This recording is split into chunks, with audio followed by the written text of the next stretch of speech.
I want to talk about the righteous people. Righteous people who stood up for us. Like this woman, a Christian, a good Christian woman, I think she was born Catholic, who cared. You know, I like to talk always about the bystanders. If you are a bystander, you're in a way equally guilty to the ones doing all the dirty deeds.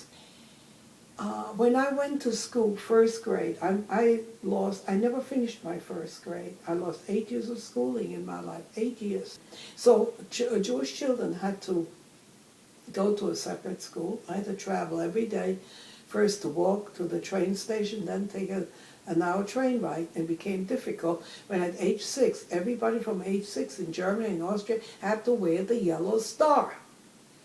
My father always said, try to sit in such a way, lean against the left window. I went by myself.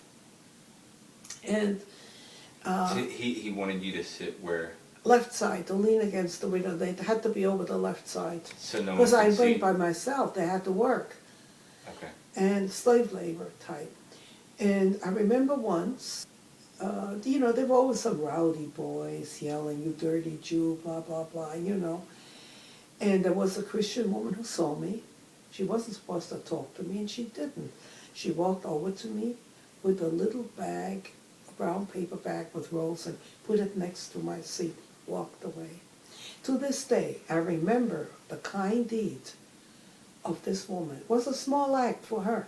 For me, it was humongous. You see, had more people done something, this whole thing wouldn't have gone as far as it did. And to me, she's she's my hero. They stood up. They are not the bystanders. They're people who have the guts to stand up and who have a conscience. Everybody has a conscience. You have to listen to it, what's right and what's wrong. I mean, any religion teaches that. And I think we should learn from each other. Like, I don't just preach or talk about it. I live in a neighborhood, sort of a blue-collar neighborhood, with a Hindu and a Muslim next. The walls are the same. And we learn from each other. You know how many times I've been to the Hindu temples? I participate in their holidays, everything. We're very good friends. Also, when the Muslim, they came in a little bit later, so I mean, I know them for close to 30 years. So we are family at this point, total family. They have my key, I have theirs. Muhammad is a wonderful neighbor too. Any time of night I could call him. Absolutely. You have to open your heart. I think the segregation kind of living, you live in a place where only whites live, only blacks live. I can tell you, one of my dearest friends happens to be black, and she's a better friend to me than my Jewish friend. You know, color and all this business is just covering. It's like putting on a dress, a suit. You know, I mean, I worked in the hospital, and all blood types occur in all people. But for people to understand that, to feel that, it's you have to give your heart a little push too.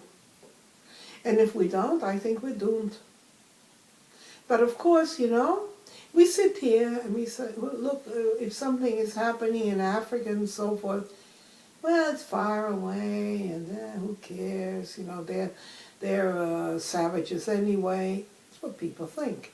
But I tell the kids, if you think you're sitting there, that this happened so many years ago, it happened to your great-grandparents, you know, you're not safe either. Had Hitler succeeded, many of you wouldn't be sitting here. Then they start to think. But sometimes you miss a good story by not listening.